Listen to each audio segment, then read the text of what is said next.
Son las 12 del día en punto del jueves 28 de octubre de 2021. Yo soy Don Vix y este es El Campanazo Podcast.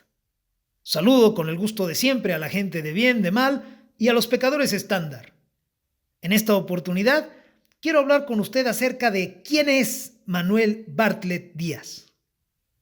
En fechas recientes, el abogado Manuel Bartlett, presunto director de la Comisión Federal de Electricidad, ha ganado relevancia en medios, derivado de la propuesta de reforma energética del gobierno de Andrés López.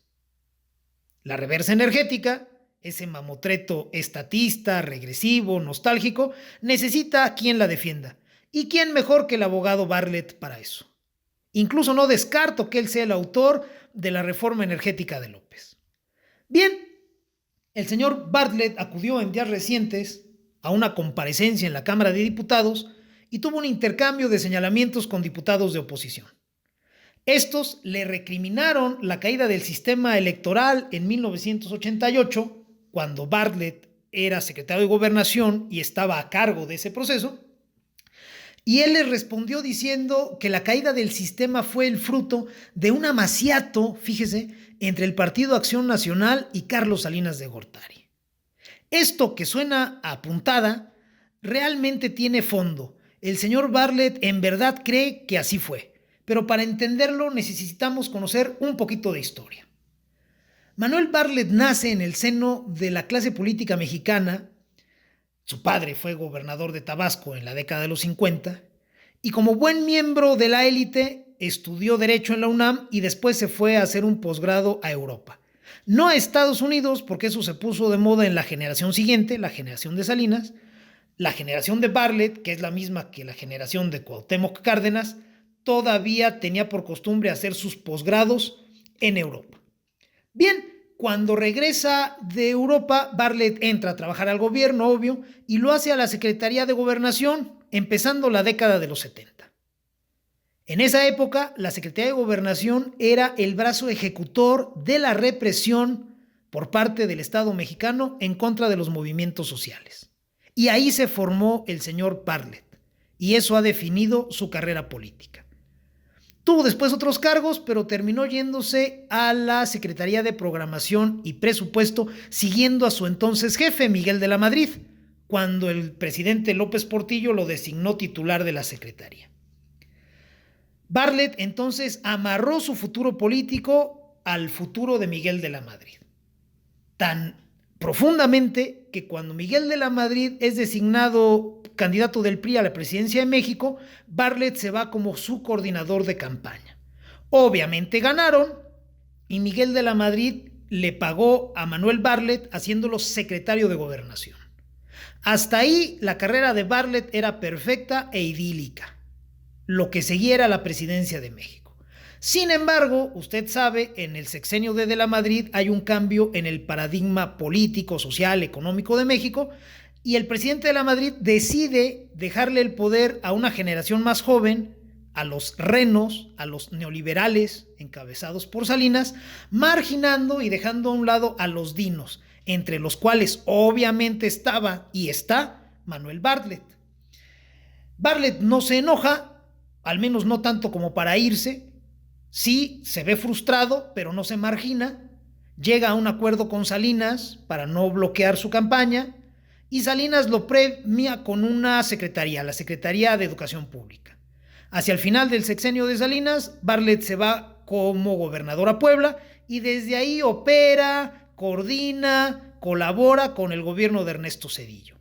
Al final de ese sexenio, Bartlett vuelve a buscar la candidatura del PRI para la presidencia de México, la pierde ante la Bastida y entonces sí, ya con el triunfo de los gobiernos panistas, ahí ya queda totalmente marginado. Ni los panistas confían en él, ni él querría colaborar con ellos. Se va a rumiar su suerte y a preparar el regreso de su proyecto político a través de las urnas con otros personajes, con otras caras. Bien, ¿por qué no se marginó en un determinado momento el señor Bartlett y siguió colaborando con los gobiernos neoliberales a los cuales despreciaba? Muy sencillo, dos razones. Primero, la práctica, seguir detentando poder, seguir teniendo relevancia en el Estado mexicano. Y la segunda, porque el señor Bartlett se asume como un soldado del sistema. Bartlett es un priista a prueba de balas, igual que López. Independientemente de los membretes que traigan ahorita, ellos se asumen priistas y lo van a hacer hasta el último día de su vida. Bien, por eso el señor Bartlett no se va. Por eso realizó todas las encomiendas que se le hicieron. Y por eso carga con acusaciones bien graves y bien feas de su paso por la Secretaría de Gobernación. ¿Cuáles son las acusaciones que pesan sobre Bartlett? Bueno, todas tienen nombre y apellido. Para mencionar las más relevantes, está el señalamiento que hace uno de los líderes históricos del movimiento del 68, Federico Emery Ulloa, el cual señala a Bartlett como el ejecutor del terrorismo de Estado que sufrieron los movimientos sociales de finales de los 60 y de los 70 en México. Ahí señala él a Bartlett directamente como el ejecutor de ese terrorismo de Estado. ¿Quién más señala a Bartlett de cosas feas? Pues la Agencia Antinarcóticos de Estados Unidos, la DEA. La DEA señala que Manuel Bartlett fue parte de una conspiración para secuestrar, torturar y asesinar a su agente Enrique Camarena y al piloto mexicano que colaboraba con él. Obviamente se entiende en la acusación de la DEA que Bartlett actuó en contubernio con los cárteles mexicanos. Al día de hoy, el señor Bartlett no puede pisar Estados Unidos porque sería detenido. ¿Quiénes más señalan de cosas feas a Bartlett? El periodista Rafael Loret de Mola, hijo del exgobernador de Yucatán, Carlos Loret de Mola Mediz, lo señala como un represor de la prensa crítica en el sexenio de la Madrid. Lo acusa de entorpecer las investigaciones en torno al presunto accidente de tráfico en el que perdió la vida don Carlos Loret de Mola, y también ahí hay que meter en las acusaciones en contra de la prensa libre el asesinato del señor Manuel Buendía y el ataque a la revista Impacto. Todas esas acusaciones vienen de parte de Rafael Loret de Mola. Y bueno, para no hacer la lista más larga, lo que en México hace las veces de izquierda y también lo que en México hace las veces de derecha y la sociedad civil y otros actores, acusan a Manuel Bartlett de haber operado un fraude electoral en 1988 para que ganara Carlos Salinas y perdiera Cuauhtémoc Cárdenas, la famosa caída del sistema. Bien, todas esas acusaciones las tenemos que entender como derivados de la labor de Manuel Bartlett como hombre del sistema. Él se asume así. Es un resolvedor de problemas.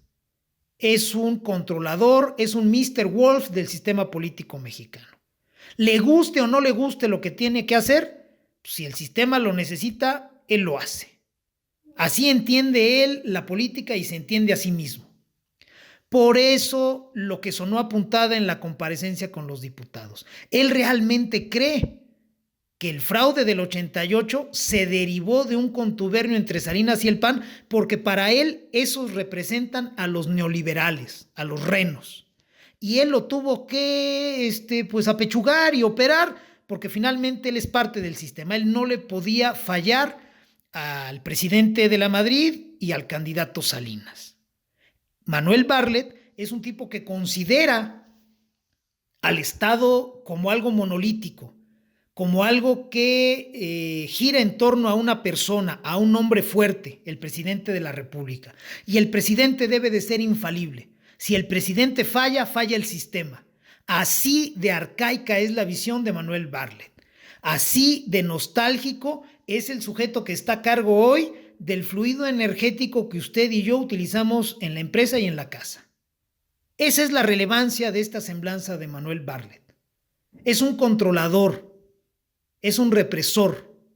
Así se formó desde muy joven en la Secretaría de Gobernación y así se ha asumido toda su vida. Para eso está en la CFE, para controlar. No está ahí para hacerla más eficiente, para hacerla crecer o para bajar el precio del kilowatt hora. No, ni de cerca. Él está ahí para controlar. Por eso la propuesta de reforma energética de López, como ya quedó demostrado, es una herramienta de control político, no es un asunto técnico. Ese señor que está a cargo hoy es un hombre que asume que el gobierno debe de ser monolítico y que el presidente es infalible. y él no le va a fallar. Considérelo, por favor, cada vez que vea su recibo de luz y preocúpese. Gracias por escucharme, gente de bien. Este fue El Campanazo Podcast y ustedes lo encuentran aquí en YouTube y desde luego en donbix.com. Gracias por escucharme. Cuídense lo que me gusta. Adiós.